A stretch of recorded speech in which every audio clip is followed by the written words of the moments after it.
Të nderuar besimtarë,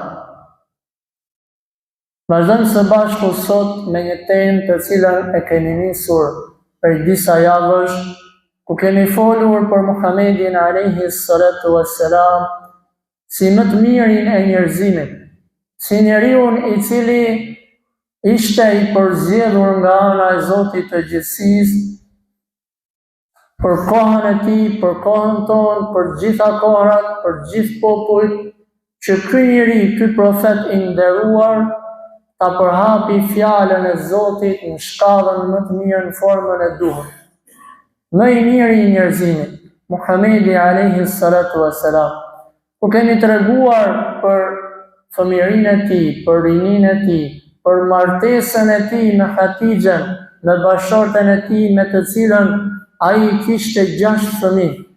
E më pas treguam se bashortja e tij, por edhe xhaxha I tij, I cili ishte një mbështetje e madhe, ndruan jetë. Dhe kështu Muhamedi alayhis salam do të pikëllohej shumë dhe do të mërzitej shumë. Dhe pikërisht në vitin e mërzisë së madhe, në vitin e pikëllimit të madh, Allahu I lartësuar do ta ndriçonte rrugën e Muhamedit alayhis salam, jo vetëm në tokë, por edhe rrugën e tij drejt qiellit, ku do ta merrte Zoti I gjithësisë të pejgamber të nderuar dhe do ta ngriste atë mbi 7 kaçe, ku do të bisedonte me Zotin e tij, e ku Allahu I lartësuar do ta urdhëronte Muhamedin alayhi salatu wassalam që ky profet I nderuar së bashku me të gjithë njerëzit pas tij të falnin 5 kohët e namazit. Të falnin 5 kohët e namazit. Një detyrë e madhe për të cilën Allahu nuk urdhëroi në tokë, por urdhëroi lart mbi 7 kaçe për të treguar pozitën dhe vlerën e madhe të cilën e ka namazi tek Zoti I gjithësisë. Prandaj gjithsecili prej nesh le ta pyesi vetveten e tij, unë si kam raportet me namazin? Namazin të cilin Zoti do ma pyesi pyetjen e parë. Pas fjalës la ilaha illallah, pyetja e parë është: o robim, po si ke pas ti punët me namazin? E nëse punët me namazin, thot pejgamberi alayhis salam, kanë qenë mira dhe të rregullta, atëherë gjitha punët e tjera inshallah do të vinë mirë. Vlera e madhe e namazit. Pejgamberi alayhis salam pas zbritjes nga qielli, nga Isra dhe Miraxhi, po vazhdon jetën dhe thirrjen e tij në formën më të mirë. Mirë po, kundërshtimi I banorëve të Mekës ishte si gjithmonë shumë I madh. Tashmë pejgamberi alayhis salam do të ndrojë strategji. Cila ishte rruga të cilën e zgjodhi Muhamedi alayhis salam? Profeti I Zotit do të fillojë që të therras njerëzit të cilët vinin nga vendet e tjera në kohën e haxhit. Haxhi atëhershëm nuk ishte si haxhi sot, të cilën e ka mësuar Allahu dhe I dërguari I tij. Njerëzit vinin për haxh, mirë po adhurimin nuk ja bonin Allahut, ja bonin idhujve që ishin në qafë. Njerëzit vinin për haxh, mirë po tawafi, rrotullimet, ritualet nuk I bonin si sot. Mirë po kishte mbet si tradit haxhi dhe njerëzit në muajt e shenjtë vinin dhe kryenin haxh. Atëherë Muhamedi alayhi salatu wassalam do të vazhdoi thirrjen me njerëzit të cilët vinin nga jashtë, me dëshirën e madhe që nëse këto banorë nuk e pranojnë, pa këto banorët e Mekës nuk e pranojnë Islamin, inshallah bëhen unë sebeb që tjerët jashtë vendit tim ta pranojnë Islamin. Dhe inshallah këto të tjerë do të bëhen sebeb që unë të shkoj te këta, do bëhen sebeb që Islami të përhapet në vendet e tjera dhe kështu do të përhapet Islami në gjithë botën inshallah. E pejgamberi alayhis salam në mesin e njerëzve të cilët I thirri ishin edhe disa njerëz të cilët kishin ardhur nga një qytet jo shumë larg, nga një qytet I quajtur në atë kohë Yathrib. Kush është Yathribi? Është Medina e sotme. Dhe nga këtu, subhanallah, nga kjo thirrje e pakët do të lullzoj Islami në të ardhmen, e deri sot në ditët tonë. Pejgamberi alayhis salam po I veçon disa banorë të Medinës, të cilët kishin ardhur për haxh. Dhe po ja paraqit atyre Islamin, si që Zoti i gjithësisht ka kërkuar për tyre. Në atë kohë Medina ishte e përbërë nga 2 grupe njerëzish. Një grup prej tyre ishin jehudët, të cilët ishin vendosur në Medinën e asaj kohe për çfarë arsye? Ishin vendosur për fe dhe për din e habitshme. Ishin vendosur për fe, pse? Kishin lexuar nga Teurati i Musait alayhis salam se do të vijë një profet i fundit, i cili do të vijë tek një popull që ka shumë hurma. Dhe duke mendu, duke reflektu, thanë për shkojmë në Medinë dhe po vendosemi atje, sepse aty ka hurma, ndoshta aty vjen profeti i fundit. E boni migrimin nga vendi i tyre për në Medinë vetëm për hir të Zotit, pa për fe, për gjë të vërtetë. Ndërsa grupi i dytë ishin banorë të cilët kishin ardhur nga Jemeni. Po pse kishin shkuar në Medinë? Për fe? Jo. Kishin shkuar për dunja. Pse? Ose në Yemen ishte varfëri e madhe. Ndërsa në Medinën e asaj kohe kishte shumë tregti. Dhe thanë, po shkojmë atje, strehohemi dhe të vendosemi atje, inshallah na hap Zoti rizikun. 2 kategori ndryshme. Dhe njëti i tyre do të ndrojë me kalimin e vitit. Me kalimin e viteve njëti i tyre do të ndrojë. Atëherë pejgamberi sallallahu alaihi wasallam po i takon këto banorë të Medinës dhe po ju paraqet atyre Islamin, duke i treguar atyre se kush është Allahu me të vërtetë, duke i treguar atyre se unë jam Muhamedi, jam i dërguar nga ana e Zotit. Allahu më ka sjell në këtë vend që ta përhap dritën e madhe Islam. Dhe kështu banorët e Medinës të cilët kishin ardhur në Mekë do ta pranojnë Islamin. Sa vetëm? 6 veta prej tyre. Me një fjalë vetëm, me një diskutim vetëm, në një mezhlis vetëm, pejgamberi i Zotit po bëhet sebeb që 6 veta ta pranojnë Islamin. Sa vite keni Islam të edhe?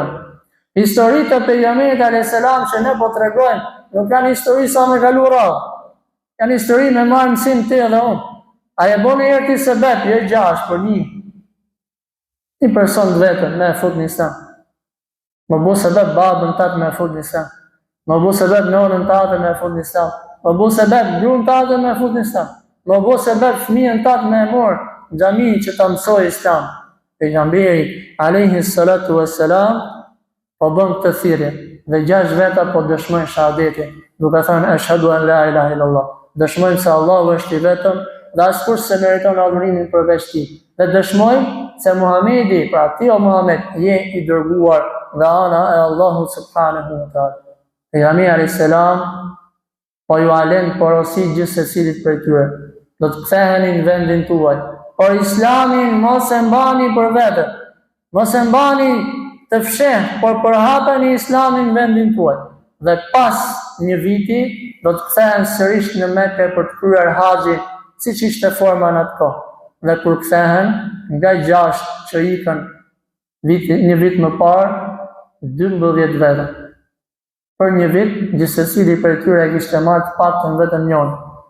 Të paktën njërin prej tyre. Sa vite keni Islam të edhe? Sa vite keni në Islam? A i mbusë edhe të paktën për një. Aliu në mos gaboj, Allah i shofit nashur në të thonte, si kur Zoti ta boj sebeb që të udhëzohet një person prej teje, është më mirë thot se me dhonë dhe vetë kuqe. Sikur me thonë sot, më mirë se me dhonë i Ferrari sot, apo i Lamborghini, pa i vlerë të madhe ka të gëzot. Sepse çdo adhurim që do të bëj ky person, ty do të vinë sevap. Ishin 6, u kthyen një vit më pas, 12 prej tyre. 12 musliman Medine. Dhe kjo ishte një elçuri shumë e mirë, sepse në Mekë njerëzit nuk po e pranonin më Islam. Në Mekë njerëzit vetëm se po e kundërshtonin pejgamberin sallallahu alaihi wasallam. E pejgamberi i Zotit i takon këta 12 person në një vend të quajtur Aqaba, dhe në historinë islame njihet sikur beslidhja apo marrëveshja e Aqabës. ku pejgamberi alayhis salam së bashku me 12 prej muslimanëve të Medines po i cakton atyre 5 pika kryesore. 5 detyra kryesore. E para, marrëveshja e parë, tha pejgamberi alayhis salam atyre, do të më jepni besën se nuk do t'i shoqëroni Allahut asgjë si shok. Pika e parë, adhurimi i një Zoti të vetë. Pika e dyta, nuk do të vjedhni. Tani, edhe me qenë musliman, edhe me vjedh, kjo nuk shkon. Nësë të themi si e musliman për vove, ama edhe musliman, edhe me vjedh, nuk shkon kjo gjë. Prandaj pejgamberi alayhis salam po i rendit pikat, si mas radhës. E para, nuk do t'i bëni shok Zotit. E dyta, nuk do të vjedhni. E treta, tha pejgamberi alayhis salam, nuk do të bëni imoralitet. Edhe musliman, edhe me vazhdu dallaveret, kjo nuk është e mirë. Edhe musliman, edhe me vazhdu tradhtit, kjo nuk është as pak e mirë. E katërta, tha pejgamberi alayhis salam, do m'jepni besën, pra do të bën një marrëveshje që nuk do t'i vrisni fëmijët tuaj, se a e vret njeriu fëmijën e tij, ka ardhur në historinë e popujve të hershëm në kohën e pejgamberit alayhis salam dhe para tyre që njerëzit i vrisnin fëmijët e tyre të vegjël dhe kryesisht vajzat e tyre. I mbysnin ato për së gjalli nga frikrat e ndryshme. Pejgamberi alayhis salam dhe feja e Zotit i tha stop kësaj gjë. M'jepni besën që nuk do t'i mbysni fëmijët. Pa ç'është kjo? Është pa kuptim. Allah e ka sjell jetë, elhamdulillah. Sa njerëz duan me pas fëmijë dhe Allah i sprovon duke mos pas. Dhe e pesta, tha pejgamberi alayhis salam, bindja ndaj meje, pra ndjekja e udhëzimit të Muhamedit alayhis salatu wassalam. Këto ishin nga 5 pikat më kryesore, të cilat pejgamberi alayhis salam ja vendosi këtyre banorëve të Medinës. E pas përfundimit të haxhit, vjen koha që banorët e Mekës, pra të 12 musliman, kthehen në vendin e tyre. Dhe këtu pejgamberi alayhis salam do të bëjë një lëvizje shumë bukur. Duke qenë që këto 12 veta dinin shumë pak nga Islami, pra vetëm thjesht sa që qëndruan një herë, 2 herë me pejgamberin alayhis salam dhe nuk dinin shumë për Islamin. Pejgamberi i Zotit, një banor të Mekës, i cili kishte vite në Islam, ka bëhet fjalë për 12 vite pak a shumë. Nga koha kur erdhi profecia deri në këtë periudhë që ne jemi. Njërin prej tyre, të quajtur Musab ibn Umairi, Allahu qoftë i kënaqur me të, po i thot ti o Musab, do ta lësh Mekën, do ta lësh shtëpinë tënde, do ta lësh pasurinë tënde, do ta lësh familjen tënde dhe do të ikësh në Medinë me këta njerëz dhe atje t'ia mësosh atyre Islam. Para mendo sot dikush me ardh nga larg dhe me thonë o hoxh, na gjej një besimtar të mirë që të vi me ne dhe të mësoj Islamin në fund tani në Sarand ose në Maqedoni, në Kosovë. Ai shëbon njoni gati, ndërkohë që tregohet që ky person Musabi ishte nga familjet më të ngritura në Mekë, ishte nga familjet më të pasura, pra e kishte terezi, se duhet t'i ikte ky nga vendi i tij, shkonte në Medinë, e të vriste men atje apo e pranoj, s'po e pranoj, në çfarë rro. Vetëm për hir Zotit. I tha Muhamedi alayhis salam, ti do t'ikësh nga këtu. Ti do t'ikësh nga këtu dhe do të shkosh së bashku me këto. Do ta përhapësh fjalën e Zotit atje. Dhe padyshim, Musabi, Allahu qoftë i kënaqur me të, ishte prej besimtarëve të cilët zemra e tij nuk ishte e lidhur me dynjon. Se të ishte me dynjon rrinte aty ku ishte. Se pasurinë e kishte, famën e kishte, pozitën e kishte, familjen e kishte, gjitha i kishte. Një po i latë gjitha anash. Ashtu si kurse do të regojnë më vonë, që gjithë shokët e Muhamedit alayhis salam i lanë gjitha anash dhe ikën në Medinë, më vonë. Inshallah ta'ala. Ikën Musab ibn Umairi në Medinë, vetëm për ta përhap fjalën e Allahu subhanahu wa ta'ala. Dhe do të vazhdoj me thirrjen e tij atje, në një thirrje aq bukur dhe aq të mirë, saqë 40 prej banorëve të Medinës do të bëhen musliman shumë shpejt. Nga 6 në 12, nga 12 efekti i thirrjes duhur, efekti i thirrjes atij që di me thirr. Pa nga 6, 12, nga 12, 40 veta. 40 veta musliman me din. Mirë po, kjo thirrje të cilën po e vazhdonte Musab ibn Umeri, Allah i qoftë i kënaqur me të, filloi duke i shqetësu pak banorët ose ato të parë të Medinës, duke thënë po ky, na erdhi ky nga Mekka, na mësoi ne diçka të re këtu në Medinë. Dhe njëri prej tyre, i cili ishte i parë fisi, i quajtur Saad ibn Muall, i thot një personi të afërt, i thot shko ma takoj qika dhe. Takoj e pak e thot ndalet, që halli kaj. Dhe niset ky person të takoj Musabin. Dhe thot ti filan, për qa ke arti tu? Shumë zhurmje duke në bo. I thot Musab ibn Umeri, i cili kishte një urësi të madhe, thot o njeri, po hajde uluje. A ta marrin veshje, se së shkëpun, thuj lafe dhe ik. Pas i ullet ky person për balë, Musab ibn Umeri dhe Musabi, i thot, unë do të them fjalë të Zotit, fjalë të pejgamberit. Nëse të pëlqejnë, mirë, bëhen ti musliman. Nëse jo, s'ka gjë, vazhdo ti. Unë e kam kryer detyrën time. Fillon Musab ibn Umeri duke i fol këtij personi. Dhe ky thot la ilaha illallah, Muhammadur Rasulullah. Për kaq pak. O vëllezër musliman, kur njerëzit janë humje për një kohë gjatë, në momentin e parë që i vjen e vërteta në formën e duhur, në mënyrën e duhur, në momentin e duhur, njerëzit janë gati ta lojnë kot. Sa i ka bërë gjitha, 100 zeza ka bërë. Në moment që i vjen e vërteta, thot po pas Zotin, mjaft tash se s'ka lezet më. Mjaft tani se e vërteta e qenë ka këtë tjetra, dhe ky person bëhet musliman. E pas i bëhet musliman, shkon tek ai shefi i tij, te Saadi. Po i shkon me i ftyrë tjetër, qeshur, kur e shef thot po ti çpave. Thot unë s'kam gjohë, po shko herë vet atje. Shko herë vet, fol herë vet me atë. Dhe kur shkon Saadi ibn Mualli, tek Saadi ishte i parë një fisi, pa ishte një njeri me pozitë. Kur shkon atje dhe bisedon me Musabi, pa me të që kishte ardhur nga Mekka, dhe fillon Musab ibn Umeri ja paraqet Islamin, edhe ky person e pranon Islamin. Duke thënë, ashhadu an la ilaha illallah, ashhadu anna Muhammadur Rasulullah. Pastaj kthehet Saad ibn Muall tek fisi i tij, tek ai që i kishte në kontroll. Dhe i thotë, o ju njerëz, unë jam bërë musliman. Ose bëni gjithë musliman, ose s'keni punë me mua. Po çka është Islami? Fillon ai 1, 2, 3, 4, 5.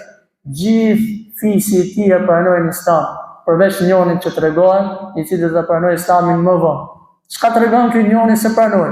Tregon që si ishte në dhunë kjo punë, se ti ishte përashtu kishin bërë gjithë musliman. Dhe kështu do të filloj që të shtohet numri i muslimanëve në Medinë. Sa do të shkojë numri i tyre? Këta inshallah do të tregojmë në javën e ardhshme, nëse Allah subhanahu wa taala do të na japi ymër dhe fuqi. Elusim Zotin ton që të na bëjë ne për sinqertëve, elusim Zotin ton që të marrim sadopak mësime nga jeta e Muhamedit alayhi salatu wassalam, se gjithë jeta e pejgamberit alayhi salam është për të marrë mësim. Çdo fjalë e tij, çdo vepër e tij, çdo buzëqeshje e tij është për të marrë gjithsesi prej nesh mësim. Elusim Zotin ton që të na falë dhe të mëshirojë të gjithëve. Elusim Zotin ton na falë ne prindërit tan, të afërmit tan, të gjithë besimtarët dhe besimtarët kudo që janë. Subhanakallahumma wa bihamdik, ashhadu an la ilaha illa ant, astaghfiruka wa atubu ilayk.